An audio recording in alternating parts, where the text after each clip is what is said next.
শফিকুল সাহেব, বাংলাদেশ থেকে এমনও অনেক মন্তব্য করা হচ্ছে যেখানে ভারতের খারাপ লাগছে। ইউনূস প্রশাসন তো আপনারা তো কড়াভাবে বিরোধিতা করছেন না, তবে ঢাকা কি আর দিল্লির বন্ধুত্ব চাইছে না? না না, ঢাকা পুরোপুরি দিল্লির বন্ধুত্ব চাচ্ছে। আমরা পুরো আমাদের প্রফেসর ইউনূস ডিউটি নেওয়ার পর, টেক ওভার করার পর থেকেই উনি বলছেন যে আমরা সার্কভুক্ত সমস্ত দেশের সাথে সুসম্পর্ক চাই।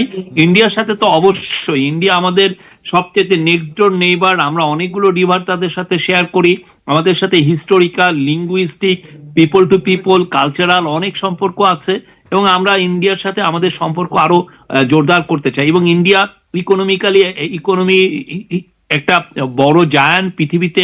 ইন্ডিয়ান ইকোনমি অনেক গ্রো করছে, এবং ইন্ডিয়ার ইকোনমি গ্রো করা হচ্ছে সাউথ এশিয়ার সমস্ত দেশগুলো এতে বেনিফিটেড হবে।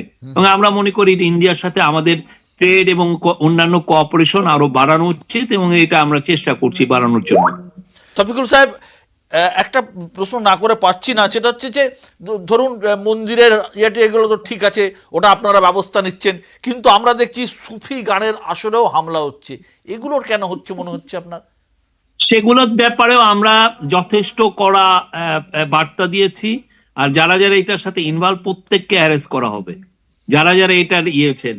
এটা আমরা বাংলাদেশ এই গভর্নমেন্ট মাল্টিকালচারালিজম, প্লুরালিজমে বিশ্বাস করেন, ডাইভার্সিটিতে বিশ্বাস করেন। তো এটা কেউ যদি মনে করেন যে একটা কালচারাল প্রতিষ্ঠান বা সুফি শ্রাইন এগুলোতে অ্যাটাক করে পার পেয়ে যাবেন, উনি ভুল ভাবছেন।